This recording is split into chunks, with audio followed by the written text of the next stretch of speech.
네, 안녕하십니까? 네, 오늘은 이번 학기 마지막 수업입니다. 남은 어, 그 교재에 있는 판례들을 살펴보고요. 그 다음에 그동안 나눠드렸던 그 과제에 대한 설명을 하는 것으로 오늘 수업을 마치도록 그렇게 하겠습니다. 강의한 24페이지에 보면은요, 10번 그 판례입니다. 명의신탁에 관한 전원합의체 판결인데요. 지난 시간에 이게 설명을 하다가 중간에 동영상이 끊겼습니다. 그래서 이 부분 다시 설명을 하도록 그렇게 하겠습니다. 이렇게 명의 신탁자가 이렇게 수탁자에게 이렇게 명의신탁 계약에 기해서 이렇게 등기를 했을 때 지금 이제 우리 판례 이론에 의하면은 뭐 양자가 명의신탁이다. 그러면 이 물권 변동이 무효이기 때문에 말소 등기 청구권, 뭐 진정 명의 회복을 원인으로 한 이전 등기 청구권을 통해서 등기를 회복해 올 수가 있습니다. 뭐 3자간 명의신탁의 경우에도요. 신탁자는 매도인에게 이전 등기 청구권을 가지기 때문에 매도인이 수탁자에 대해서 가지는 말소 등기 청구권을 대위 행사하고 자기에게 이전 등기를 청구하는 방법으로 이렇게 등기를 회복해 올 수가 있습니다. 근데 지금 이제 부동산 실명법이 시행된 지가 아주 오래 됐음에도 여전히 이제 그 부동산 명의 신탁이 끊이지 않는다는 것이죠. 그래서 좀 더 강한 어떤 명의 신탁을 근절하기 위한 어떤 그런 법적인 대책이 필요한 게 아닌가. 이제 그런 면에서 이제 요 10번 판례가 나오게 된 것입니다. 그래서 이렇게 명의 신탁자가 수탁자에게 명의 신탁 약정에 기해서 이전 등기를 했다. 이거를 불법 원인 급여로 본다 이겁니다. 불법 원인 급여로 봐서 반환을 청구할 수 없는 것으로 그렇게 하게 되면 그러면 이제 신탁자가 아예 소유권을 회복해 올 수가 없지 않습니까? 그래서 이 명의신탁 계약이 이제는 근절될 것이다. 이제 이런 주장이 뭐 아주 예전부터 있었습니다. 근데 대법원은 그렇게까지 보진 않았어요. 이게 반사회적 법률행위, 불법 원인 급여라고까지 보진 않아서 좀 전에 설명드렸던 그 판례 이론대로 소유권을 회복해 오는 것이 가능하다라는 그런 입장이었는데요. 이 전원합의체 판결에서 다수 의견은 다시 한번 이제 그런 입장을 확인을 했습니다. 그래서 명의신탁 약정에 의해서 이렇게 이전 등기를 한 것이 불법 원인 급여에 해당한다고 단정할 수는 없다. 그러면서 여러 가지 이제 근거를 제시하고 있습니다. 첫 번째는 그 부동산 실명법에 명의 신탁 약정의 무효, 물권 변동의 무효를 가지고 제3자에게 대항하지 못한다라는 규정이 되어 있지 않습니까? 그거는 제3자에게 대항하지 못한다라는 거는 만약에 이게 소유권이 그냥 B에게 그냥 있다라고 하면 그 3자에게 대항하지 못한다는 규정은 불필요한 규정이죠. 뭐 B에게 당연히 소유권이 있는 거니까 이게 3자에게 넘어갔을 때 당연히 제3자에게 소유권이 귀속이 되는 것이죠. 그러니까 소유권이 B에게 귀속되지 않는 걸 전제로 했을 때 3자에게 대항하지 못한다라는 규정이 필요하다는 것이죠. 그리고 이행강제금 제도를 이제 두고 있는데 빨리 신탁자 앞으로 회복을 해라. 그걸 하지 않으면 이행강제금을 이제 부과한다라는 것이죠. 뭐 그런 면에서도 이행강제금도 신탁자의 소유를 전제로 한 그런 규정이다라는 것이고요. 그 다음에 25페이지 동그라미 2번에 보면은요, 이제 그런 주장도 있었다는 것이죠. 그러니까 그 부동산 실명법을 만들 때 아예 그냥 비의 소유로 하자라는 의견도 있었지만 그게 채택되지 않았다라는 것입니다.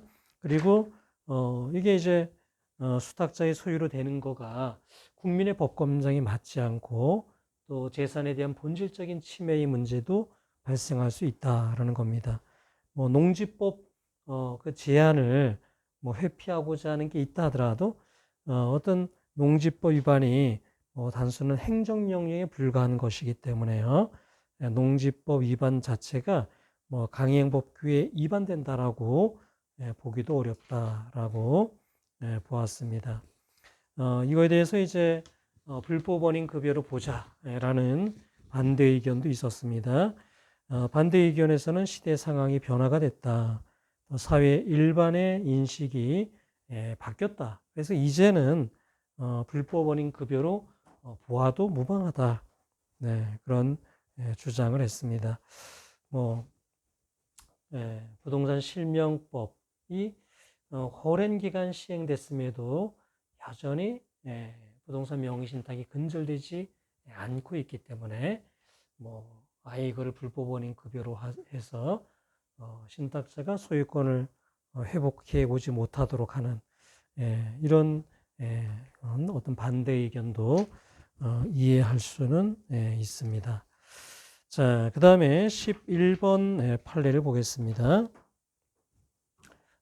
이게 이제 조합재산인데요.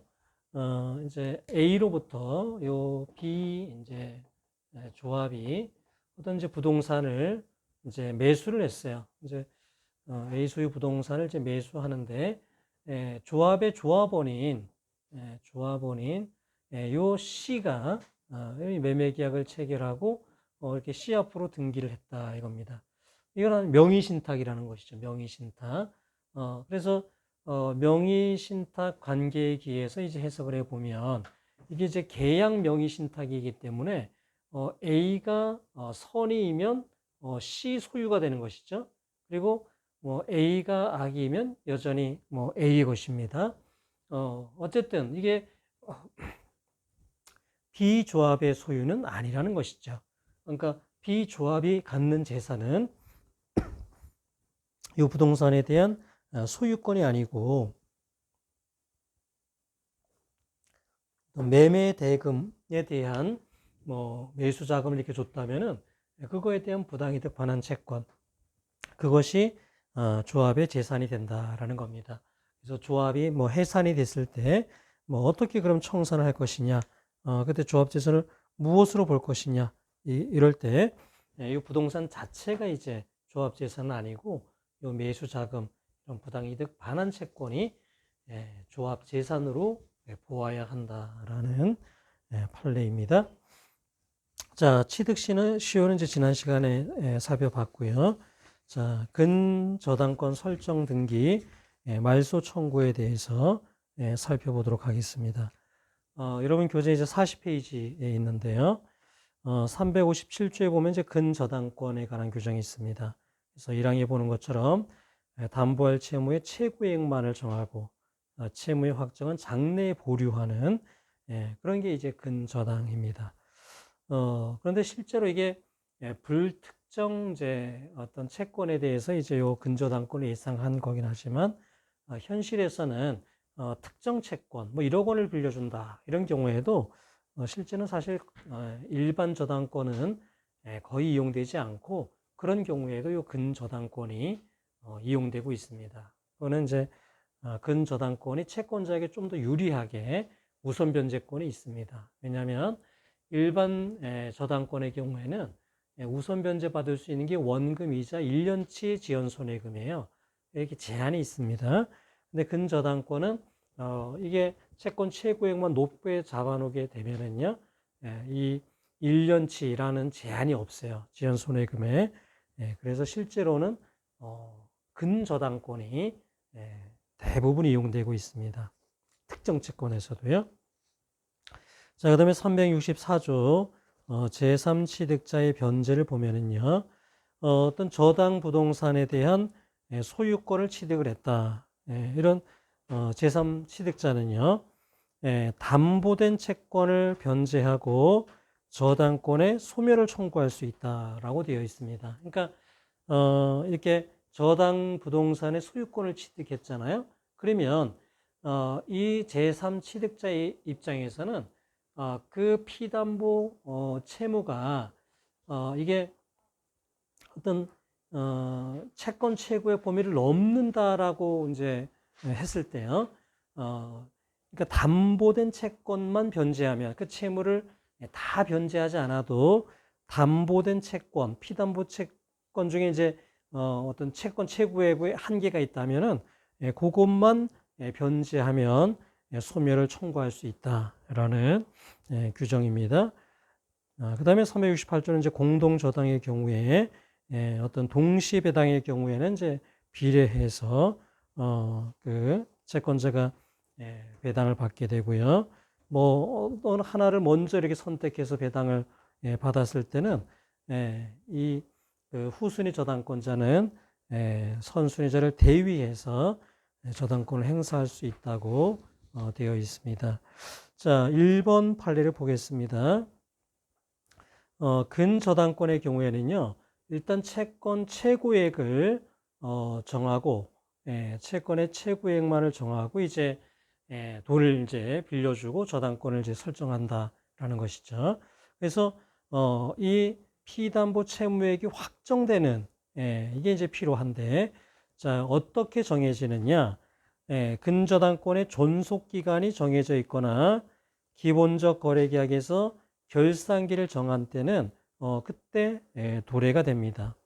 그리고 아직 존속기간 결산기가 끝나지 않은 상태에서도 피담보 채무가 전부 소멸한 상태에서 계약 해지의 의사표시를 채무자가 하게 되면은 그러면 그때 이제 말소를 이제 청구할 수 있습니다. 존속기간이나 결산기 정함이 없는 경우에는 근저당권 설정자는 원칙적으로 언제든지 해지 의사표시를 할 수 있는 것으로 되어 있습니다. 그 다음에 판시 2번에 보면은요, 이런 근저당권의 뭐 해지에 관한 권한은 제3취득자, 저당 부동산의 소유권을 취득했다, 이런 제3취득자도 원용할 수가 있습니다. 그래서 제3취득자가 이런 근저당권 설정 계약을 해지하는 의사표시를 할 수가 있습니다. 이 사안에서는 근저당권 설정 계약을 체결하면서 근저당권의 존속기간, 그 다음에 결산기, 이걸 이제 따로 정하진 않았어요. 그런데 이제 해지 권한에 대한 약정이 있었는데, 이제 어떻게 약정을 했냐면, 계약일로부터 3년이 경과하면 설정자가 계약 해지의 의사표시를 할 수가 있고, 해지의 의사표시가 근저당권자에게 도달한 후 45일이 경과하면 해지의 효력이 발생하고 이때 피담보 채무가 확정된다. 이런 이제 약정이 있었습니다. 그러니까 근저당권을 해지할 수 있다라는 이런 이제 해지 권한에 관한 약정이 있었습니다.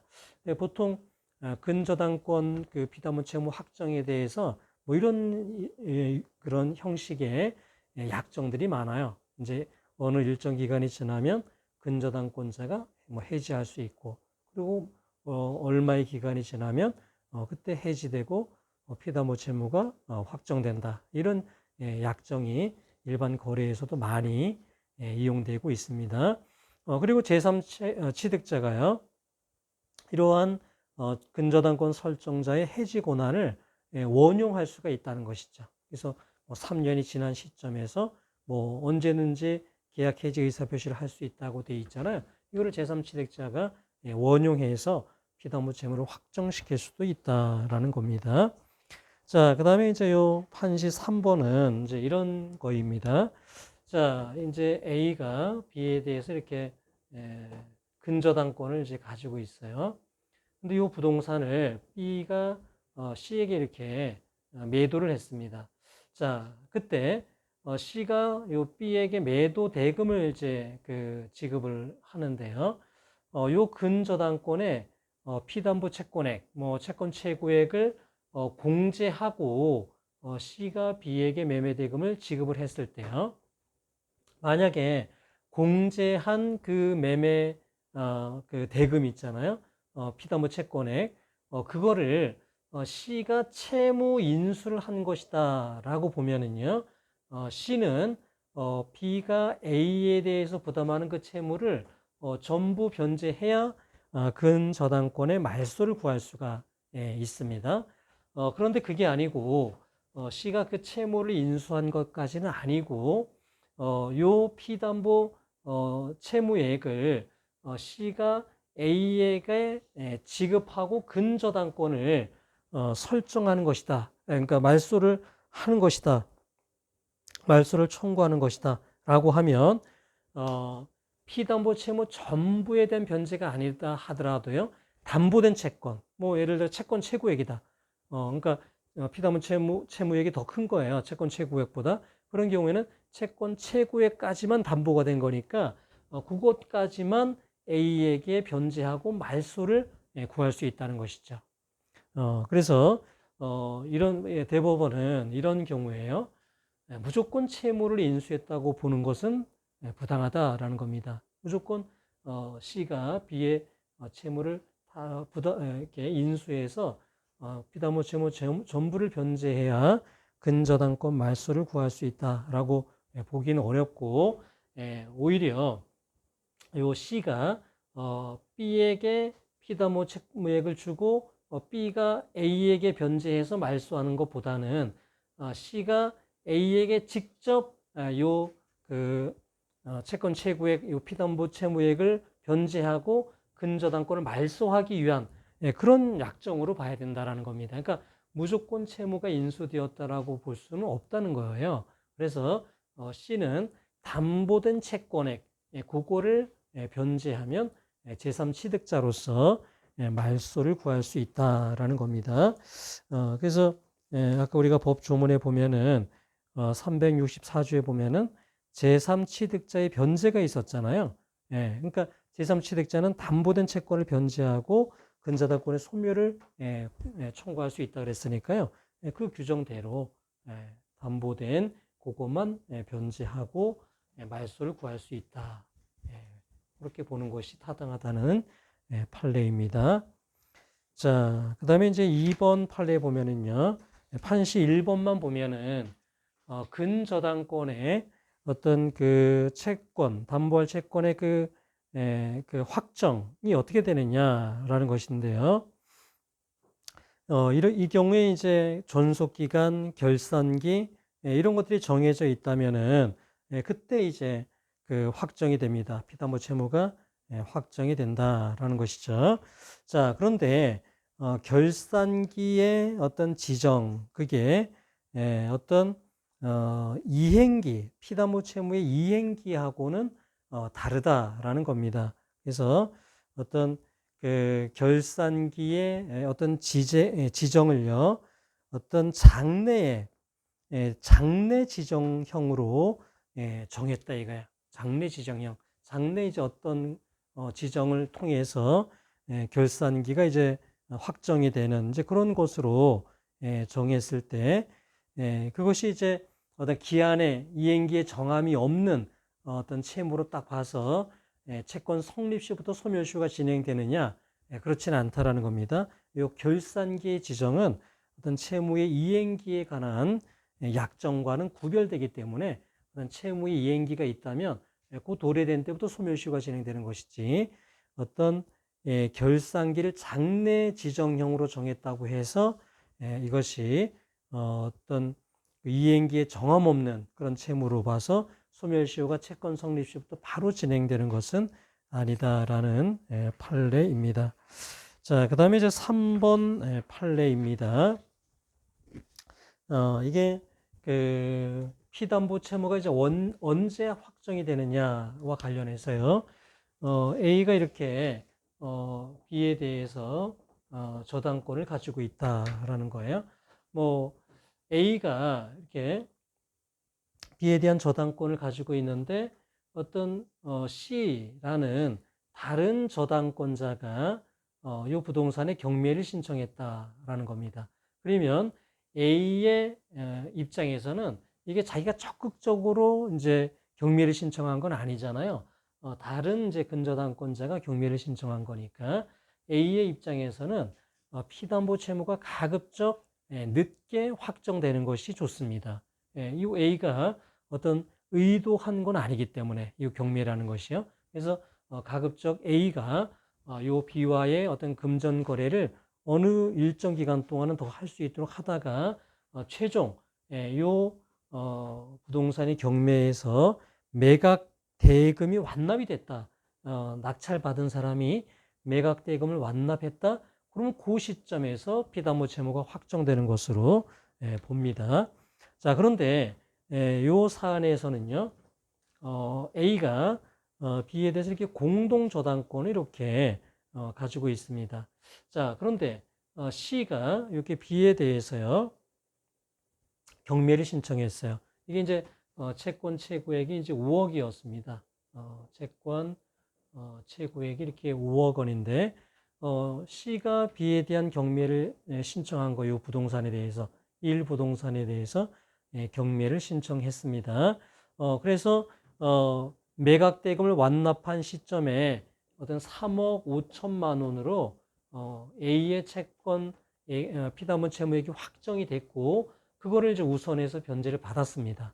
예. 그러면 이제 끝났냐? 이 근저당권이 이제 뭐 확정됐고 그거 다 받았으니까 끝났냐? 예, 그렇지가 않고 요거에 대해서만 확정이 된다는 거예요. 요 부동산에 대해서만요. 그래서 나머지 목적 부동산에 대한 공동 근저당권의 어떤 그 채무의 확정은요 되지 않는다는 겁니다. 그러면 나중에 다시 요 부동산에 대한 채무, 피담보 채무 확정이 있을 때 그때 확정이 된다는 거예요. 그래서 만약에 A가 이렇게 변제된 이후에 이게 또 2억 원을 추가로 빌려줬다면은 요 2억 원에 대해서 요 근저당권은 여전히 담보 기능을 한다라는 겁니다. 다만 A가 이렇게 확정돼서 변제받은 우선 배당받은 3억 5천만 원은 채권 채구액에서 공제가 되는 거예요. 그래서 3억 5천만 원을 뺀 1억 5천만 원이 이게 채권 채구액으로 이제 이렇게 제한이 된다라는 겁니다. 그렇지만 어쨌든요, 이게 3억 5천만 원으로 채무가 확정되고 A가 다 변제받았다 하더라도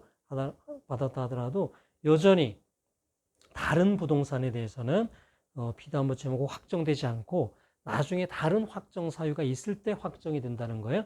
그래서 그 이후에 추가로 이렇게 대출해 준 것, 요거에 대해서도 요 근저당권이 담보 기능을 하게 되고 다만 요 채권 채구액만 우선 배당 이익을 공제한 범위로 제한이 된다라는 것입니다.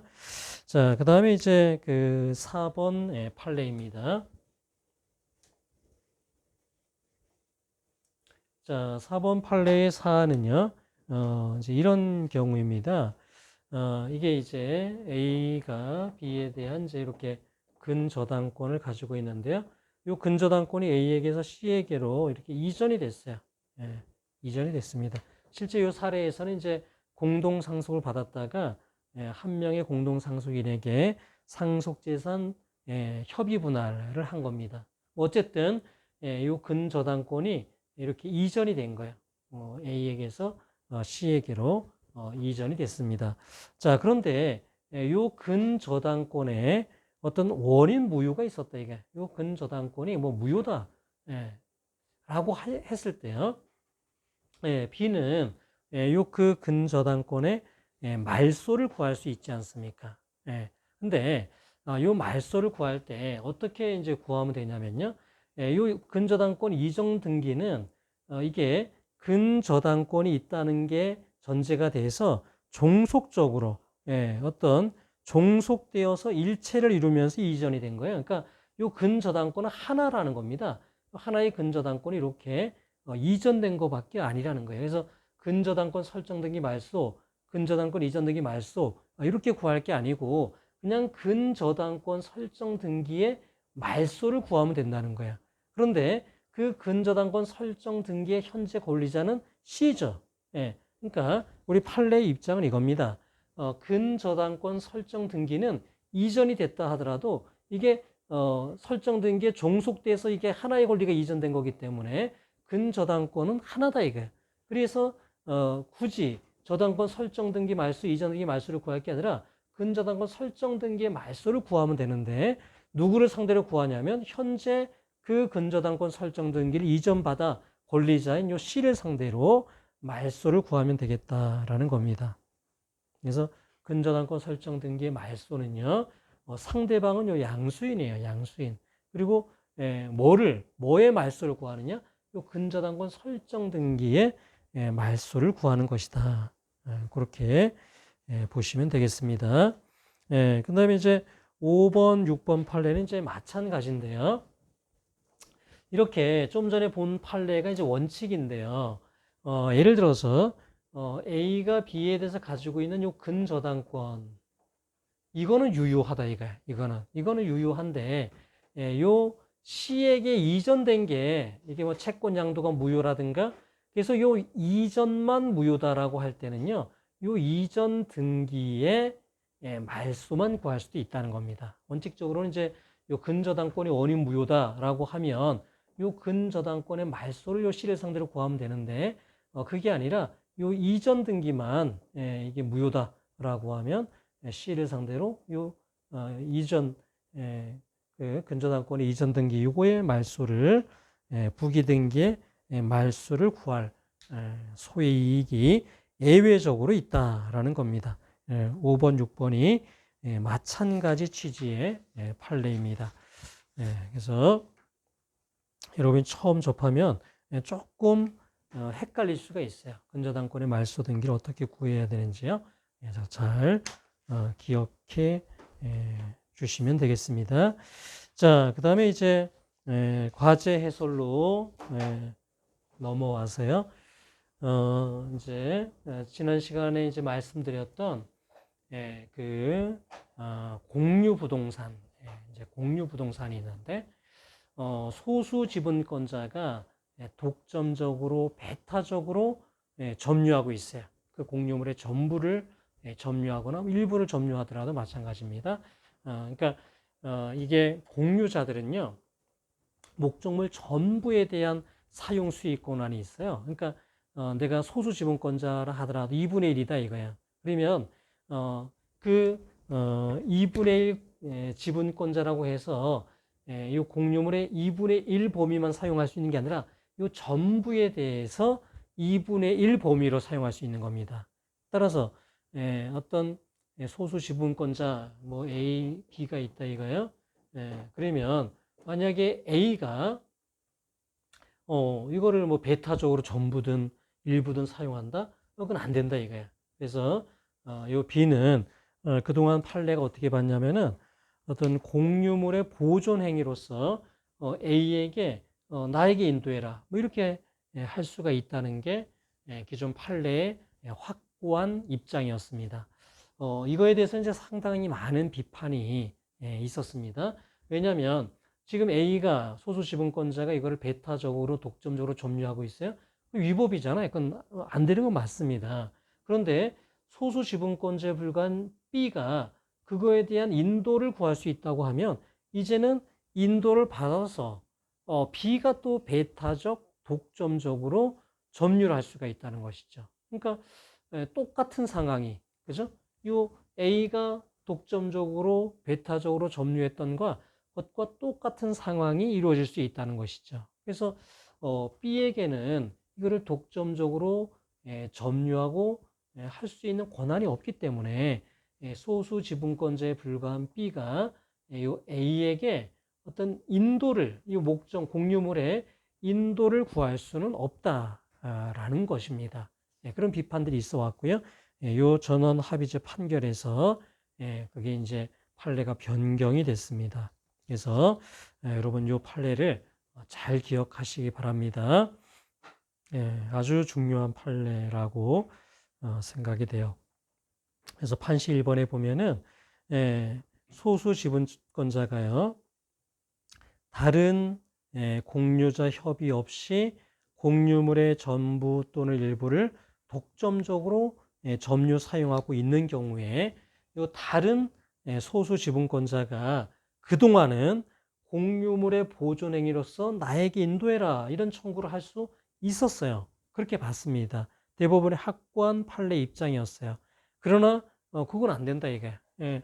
요 B가 B도 독점적으로 점유할 권한이 없다는 겁니다. 그리고 만약 그걸 인용하게 되면 기존의 이 법 상태가 똑같은 상태가 되고 만다는 겁니다. 따라서 자, 자신의 지분권의 기초에서 공유물에 대한 방해 상태를 제거하거나 공동 점유를 방해하는 행위에 금지 등을 청구할 수 있을 뿐이다 이게.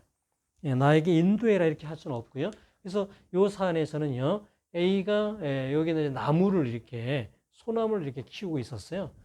그러면 그동안 이제 B는 야, 이 나무 수거하고 그다음에 토지 인도해라 이렇게 구할 수 있었는데 이제는 인도는 못 구한다는 겁니다.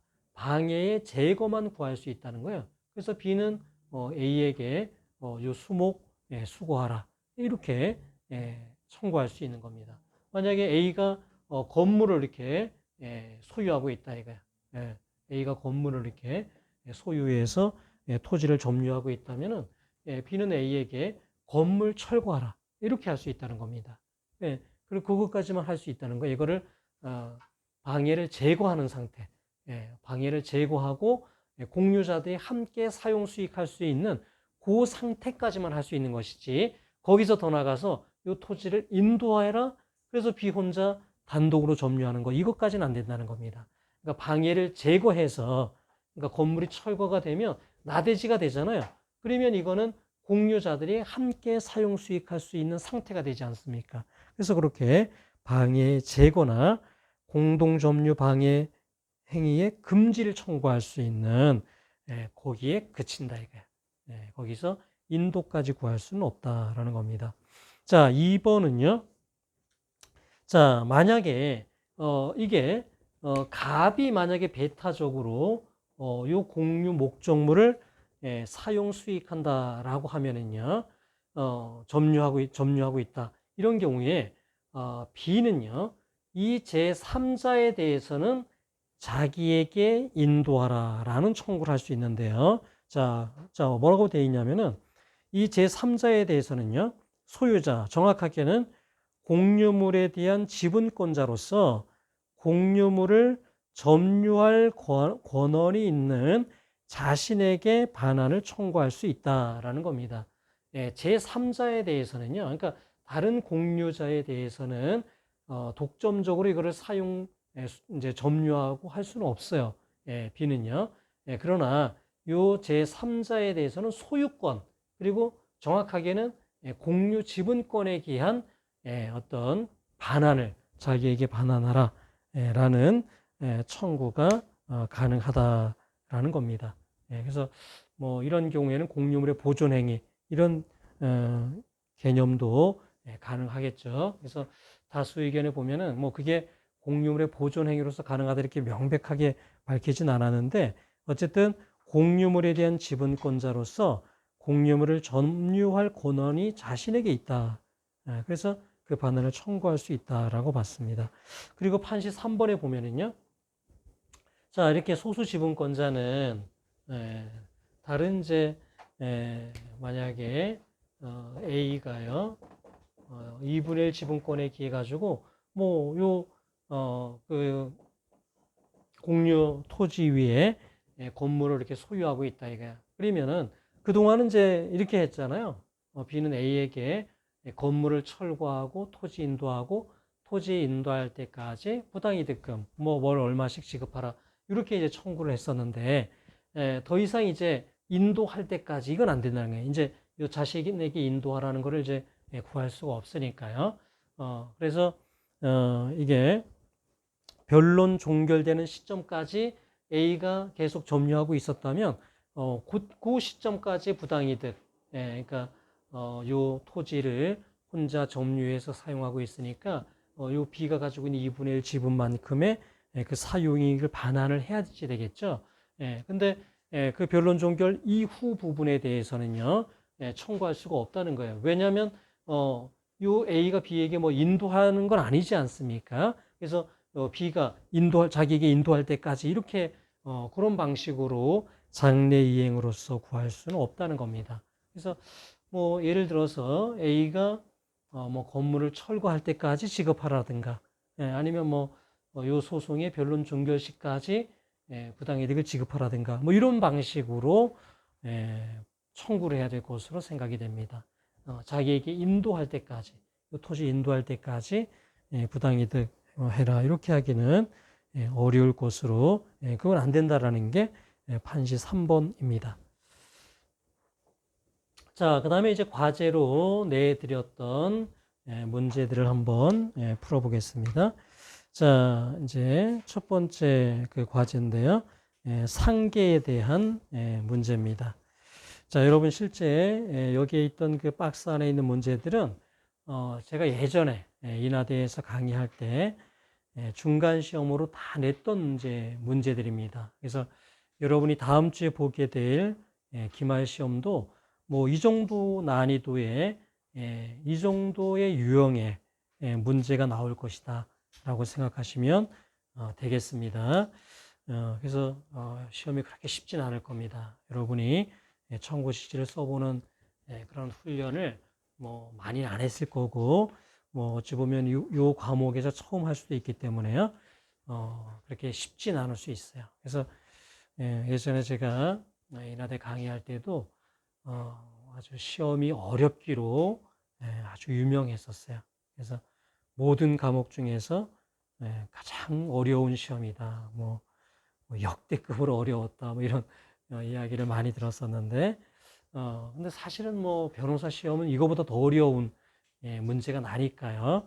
여러분이 이런 훈련을 하면 굉장히 도움이 많이 될 수가 있습니다. 그래서 여러분이 나중에 변호사 시험을 볼 때도요, 이런 청구 취지 문제들은 굉장히 도움이 많이 될 거라고 생각이 되고, 실제로 여러분 선배들에게 그런 얘기를 많이 들었어요. 그러니까 변호사 시험 이제 그 기한 이제 볼 때 요 문제들을 반복해서 이렇게 풀었고, 그게 도움이 됐다라는 그런 이야기도 많이 들었었는데요.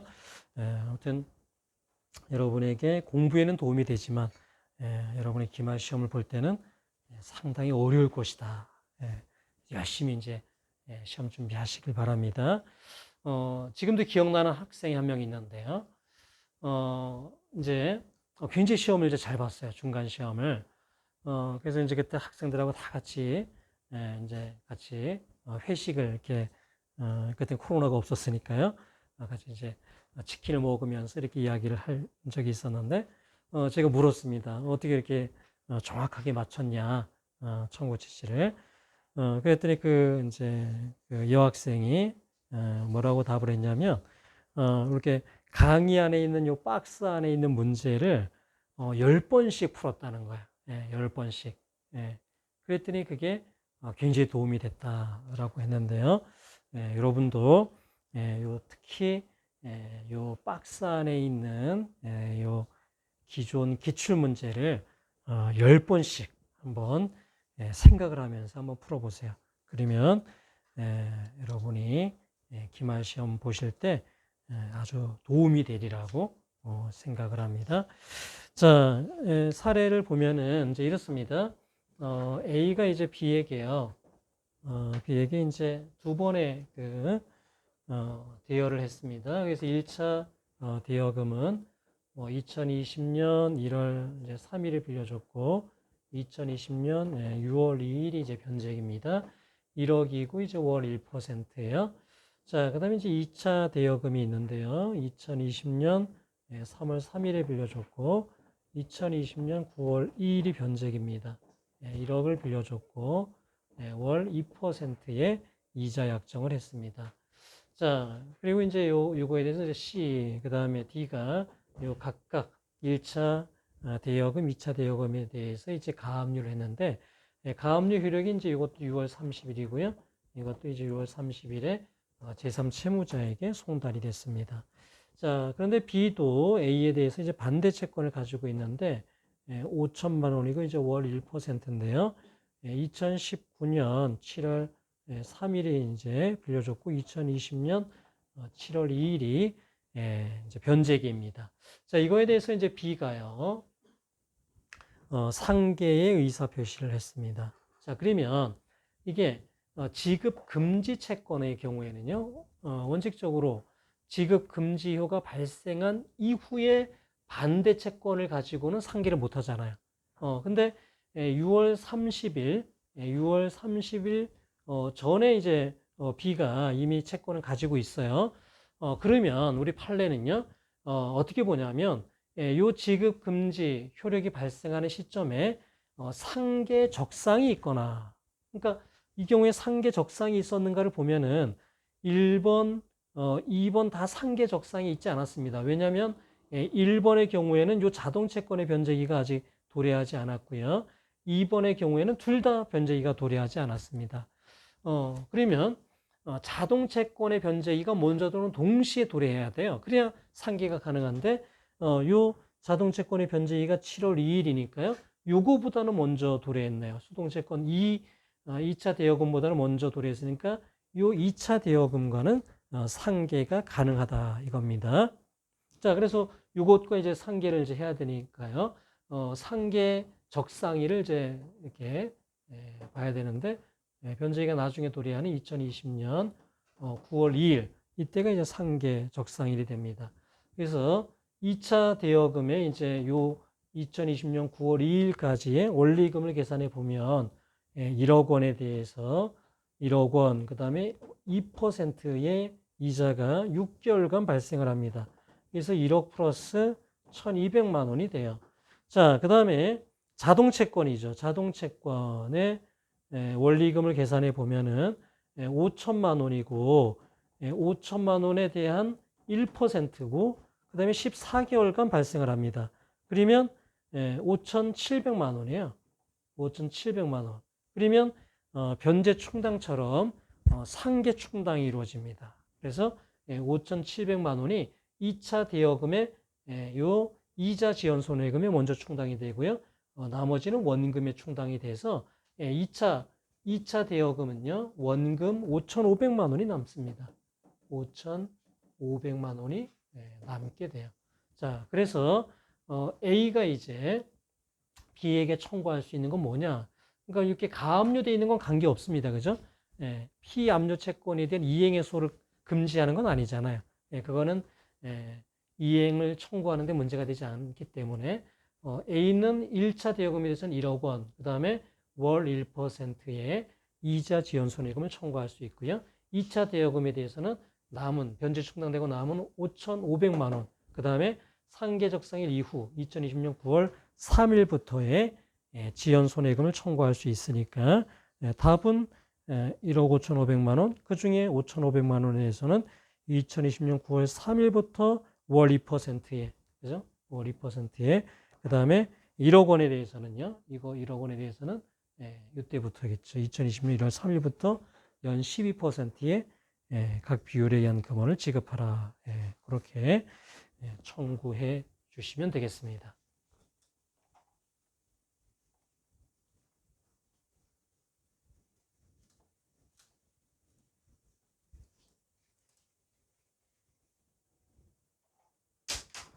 자, 그 다음에 2번, 두 번째 이제 사례인데요. 자, 두 번째 사례는요, 민법 622조의 차지권에 대해서 이제 묻는 이제 문제입니다. 여러분이 차지권은 그동안 아주 중요하다는 생각은 잘 못했을 수 있어요. 그래서 간과하기가 쉽습니다. 그런데 건물 소유 목적의 토지 임대차다? 그럼 항상 차지권을 생각을 해야 돼요. 그래서 이게 이 건물 소유 목적의 토지 임대차면 이게 토지 임차권에 대항력이 생기지 않았겠는가? 그거를 염두에 두어야 합니다. 자, 요 사례는 이제 이게 A 소유 토지인데요. B가 건물 소유를 목적으로 토지를 이제 임차하고 요거를 이제 B가 건물을 이제 이렇게 신축을 했습니다. 그래서 이제 B가요 2019년 5월 1일에 건물을 신축을 했어요. 그런데 2020년 3월 1일에 소유권 보전 등기를 했습니다. 그러니까 신축하고 바로 B가 보전 등기를 했다면요, 요 토지 임차권에 대항력이 생겼을 겁니다. 그래서 그 이후에 이 토지 소유자가 바뀌었을 때요, B는 대항할 수가 있었을 거라고요. 그런데 이 등기가 좀 많이 늦어졌지 않습니까? 근데 그 사이에 요 C에게 이제 C가 경매 신청을 했어요. 2019년 3월 1일 이렇게 압류를 한 거예요. 그 다음에 D에게로 뭐 2019년 11월 10일 경매에 의한 소유권이 이전이 됐습니다. 이렇게 뭐 압류든 뭐 이전 등기든 이게 다 등기보다 더 빠르지 않습니까? 그러면 B는 임차권의 대항력을 가지고 대항할 수 없습니다. C나 D에게 대항할 수가 없다. 그러니까 D는요, 요 B에게 이게 이제 토지 임차권이 없는 거니까 토지에 대한 사용 권한이 없는 거잖아요. 그러니까 B에게 철거, 그다음에 토지 인도를 구할 수 있고요. 이걸 B가 E에게 이렇게 임대차를 했다 이거야. 그러면 임차인은 아무리 건물에 대한 대항력이 있다 하더라도 그걸 가지고 토지 소유자에게 대항할 수는 없습니다. 따라서 E도 이제 퇴거를 해야 되는 것이죠. 그래서 해답에 보는 것처럼요. 피고 E는 퇴거하고, 그다음에 피고 B는 철거하고 대지 인도하고, 그다음에 월 100만 원 토지 임차권이 이제 월 100만 원이었잖아요. 월 100만 원 비율에 의한 금원을 지급하라. 그렇게 청구하시면 되겠습니다. 근거 부분에다가 차지권으로 대항할 수 없다. 이게 핵심이에요. 그래서 이렇게 대지의 소유권이 이전된 다음에 이게 등기를 했기 때문에요. 이 소유자들에게 C, D에게 임차권을 대항할 수 없다. 차지권으로 대항할 수 없다. 그렇게 기재해 주시면 되겠습니다. 그래서 여러분 그 기말 시험에 근거를 쓰라고 하는 게 나와요. 근데 그 근거는 이렇게 간단하게 쓰시면 됩니다. 아무리 길게 쓰셔도 점수를 그렇게 많이 주진 않아요. 그러니까 핵심만 쓰시면 됩니다. 핵심만요. 그래서 몇 줄 내로 내가 이렇게 청구하는 근거가 뭔지만 간단간단의 핵심만 기재해 주시면 되겠습니다. 자, 그 다음에 다음 사례입니다. 자, A가 이제 소유자예요. A가 이제 소유자인데 이게 미등기입니다. 자, 근데 이거를 B가 이제 매수를 했어요. 자, 그런데 이거를 C가 이제 서류를 위조해서 보전 등기를 했습니다. 그리고 D에게로 이제 이전 등기가 됐고요. 그 다음에 이제 이게 E가 가압류를 했습니다. 자, 그러면 이걸 B가 어떤 방법으로 자기에게 등기를 해올 수 있겠는가라는 것이죠. 자, 현재 소유자는 누구입니까? A입니다. A. A가 소유자예요. 그러면 B는 A에 대한 소유권 이전 등기 청구권이 있잖아요. 매매에 기한 소유권 이전 등기 청구권이 있으니까 이 소유자가 가지는 방해 배제 청구권이죠. 그죠? 그래서 소유권에 기한 방해 배제 청구권으로서 요 C에게 보전 등기 말소해라. D에게 이전 등기 말소해라. 요 E는 요 이전 등기 말소에 대한 승낙의 의사 표시를 해라. 그렇게 해서 말소를 시키는 거죠. 말소를 시켜요. 그 다음에 A에게 자신에게 이전 등기해라. 이렇게 구하면 되는 것이죠. 그래서 해답을 보면은 인천담구 용현동 777 대 200제곱미터에 관하여 피고 A에게입니다. 여기 A가 소유자거든요. 피고 A에게 피고 C는 소유권 보전 등기의, 피고 D는 이전 등기의 각 말소 등기 절차를 이행하고 피고 E는요, 요 이전 등기 말소 등기에 대한 승낙의 의사 표시를 하라. 이렇게 하면 돼요. 그리고 피고 A는 원고에게 2019년 1월 1일 매매를 원인으로 한 소유권 이전 등기 절차를 이행하라. 이렇게 청구해 주시면 됩니다. 그리고 뭐 A는 뭐 소유권 보전 등기하라 이런 건 구하지 않습니다. 왜냐하면 소유권 보전 등기는요, 그거는 이제 B가 채권자 대의권에 기해서 하면 되는 거예요. 그러니까 등기 청구는요, 공동 신청인 경우에 뭐 이전 등기를 해야 되는데 등기 의무자가 협조를 안 해준다. 그런 경우에 등기 권리자가 그 판결로서 요 등기 의무자의 협조를 대신하는 거거든요. 의사의 진술을 명하는 판결로서 요 등기 의무자의 의사를 대신하는 거거든요. 그래서 이렇게 소송으로서 뭐 이전 등기하라 이런 것들은요, 공동신청주의인 경우에요. 그래서 이렇게 뭐 보존 등기를 A가 보존 등기를 해야 되잖아요. 뭐 또는 A가 이 부동산 중에 일부를 B에게 팔았다 이거야. 그러면 분할 등기해야 되잖아요. 이런 것들은 야 A 분할 등기해라. 그리고 이전 등기해라. 이렇게 구하지 않고요. 그냥 B는요 A에게 바로 이전 등기해라 이렇게 구하면 돼요. 그 분할 등기는 어떻게 하느냐? 채권자 대위권에게서 단독으로 하면 됩니다. 그러니까 등기 중에 단독으로 신청하는 거 그거는 채권자 대위권에 기해서 그냥 단독으로 하면 돼요.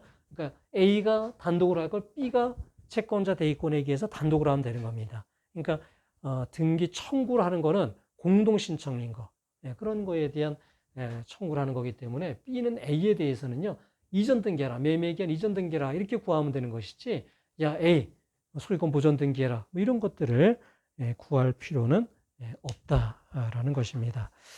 자, 그래서 여러분 이제 과제 해설까지 마쳤고요. 이번 학기의 강의는 이걸로 이제 마치도록 하고요. 뭐 2학기 때 만약에 민사 변호사 이 강의가 개설이 된다면 그 이후 요건 사실론 중에 그 이후 부분 뭐 임대차, 채권자 취소, 채권 집행, 또 그 이외에 이제 민사 기록에서 여러 문제가 되는 그런 것들이 있습니다. 그래서 그런 것들을 이제 또 같이 살펴보도록 그렇게 하겠습니다. 여러분 한 학기 동안 수업 들으시느라고 이제 고생 많았고요. 그때 여러분 첫 이제 만나고 이게 마지막 수업이 아니기를 바란다고 이렇게 농담처럼 얘기했는데 그게 대면 수업으로서는 정말 마지막 수업이 됐습니다. 그래서 한 학기 동안 이렇게 비대면으로 온라인으로 수업 들으시느라고 고생 많았습니다. 다음 주 수요일 저녁 7시에 기말 시험이 있을 텐데요. 여러분 한 15분 전까지 그 시험장에 이제 입시를 해주시고요. 법전 시험용 법전만 오픈북입니다. 그래서 시험용 법전만 여러분이 참고하실 수가 있습니다. 시험 시간은 2시간 반 정도를 드리려고 합니다. 그래서 남은 기간 열심히 공부해서 시험도 잘 보시길 바라고요. 그날 시험날 여러분 만나도록 그렇게 하겠습니다. 수고하셨습니다.